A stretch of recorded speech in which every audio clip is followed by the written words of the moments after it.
you mentioned in one of your last talks that petroleum wasn't what we thought it was, that it wasn't a fossil fuel, that it didn't come from fossil animal. Yeah. Is it just a mineral? Is it a mineral like any other mineral? Is that how it, what would you say? How did it, what's the origin of You see, petroleum? when they first found petroleum, because they were beginning to make motors and needed on axles of wheels on railroad trains and all that sort of thing, and remember trains started in the beginning of the 19th century, then oil went from just a lubricant to a fuel, and it made it valuable. And Rockefeller happened to be the smartest man in the business at the time, but he made most of his money, or much of it, off the transport of the petroleum as well as selling it. But one thing they realized was, because oil is putting a price on oil is like putting a price on a pail of water. You know, no initial cost. It's in the ground, and in those days they were, some of it, almost what you'd call surface mining the oil. They didn't go down deep. So in order to get the price up, they hit on the idea that they would have to make it appear to be scarce. That boy, after we take the next few barrels out, we're probably going to have to close as well. You know, that kind of thing. Well, a very fortuitous event.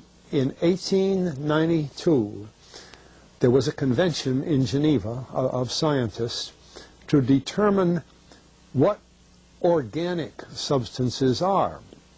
Well, the definition of organic is a substance with hydrogen, oxygen, and carbon. And so it's usually a living substance, a tree. You analyze a dead tree, hydrogen, carbon, and oxygen, and grass and so on, living things. Animals, we are hydrogen, oxygen, and carbon. So at this Geneva Convention, Rockefeller took advantage of sending some scientists over who said, oil, petroleum, is hydrogen, oxygen, and carbon. Therefore, it must be derived from the spoiling, the rotting of formerly living matter. And playing the game properly, when this scientific convention was over, they defined oil as the residue from formerly living matter. Well, that makes it a fossil fuel. I don't know why they decided to use the word fossil, but it says formerly living matter, it's fossil. Well, of course, today, and another thing we should know is that there has never been a fossil, a real fossil, found below 16,000 feet. And you can't argue at 16,000 as a level line, because someplace the ground sinks and so on. But 16 is what the scientists say, 16,000. We mine oil, or we drill for oil, at 30,000, 33,000, 28,000 every day of the week. So right there we rule it out that it isn't fossil fuel. It's called fossil fuel for the minds of the public to feel that it is an asset that is running out, being depleted. We talk about depletion allowance, which is a lot of, you know.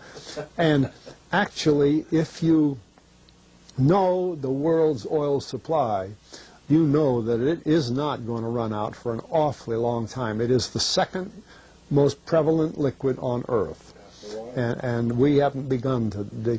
Well, with all that background, you see, the people in charge of the petroleum business, for perfectly reasonable business things, just like any other man in the business, wants to keep his price as high as he can get away with.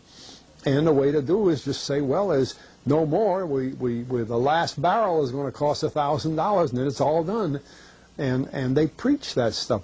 What bothers me is that in geology books, it's in there. The geologists say it's a fossil fuel. Somehow they've been bought. I went to a 4-year federal staff energy seminar run by the government of the United States during the so-called energy crisis. I was the participant that represented the railroad industry. The airline industry was there. Every AA, administrative assistant of senators and congressmen, was there. The CIA was there, the Defense Department was there, the State Department was there.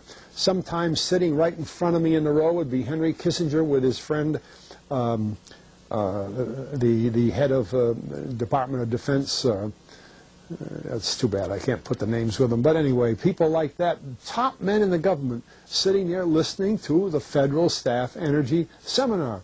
Well, what this was doing is for 4 years, they were teaching a propaganda line to the leading people in this country, and therefore to the leading people in the world, when you include the Schlesingers, Kissinger and Schlesinger, among others. And the object of it was, as Kissinger used in his own terms when it was time for him to speak, to create a world price for oil. In other words, not 30 cents a gallon here and 90 cents a gallon there, but let's get a world price. That's their goal, and they're trying to do that for wheat and everything else. We don't realize what the controls are, whether it's oil or some of these other things. Almost everything today is being categorized at the highest price they can possibly make it go. And so calling petroleum a fossil fuel is the basis for this system with respect to petroleum. And I don't know if the name Arthur Kantrowitz rings any bell. Arthur Kantrowitz is the head of the Kantrowitz Labs set up by the AVCO company near Boston, Scientific Laboratories. And a great man in the scientific world. And Kantrowitz and I were sitting at a table at this seminar once, and the table happened to be all young college grad, PhD geologists. And so just to get a conversation started, I turned to Kantrowitz and I said, Arthur, what do you think about this foolishness of these speakers talking about fossil fuel?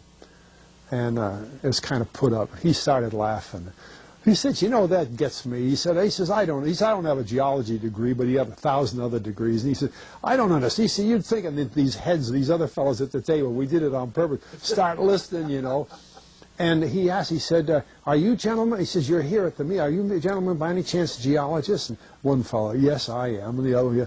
He said, well, why don't you tell me? He said, why is oil, you know, and he went on like that. We brought the house down because nobody could argue with Kantrowitz. He like Einstein. People aren't going to, and he told them right there, he said, just drop it. But it's in all the books and in all the papers.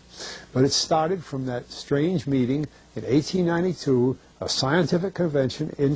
I have a big, thick scientific encyclopedia put out by the Divan Ostrand Company that's about 15 years old now, but it has the whole story of the conference. It doesn't have the Rockefeller part, but it has the whole story of how they straightened out organic chemicals and how it was all figured, and they've got petroleum right in there. Amazing. Amazing. So these aren't accidental things, you see. There's a dollar sign behind almost everything. Okay.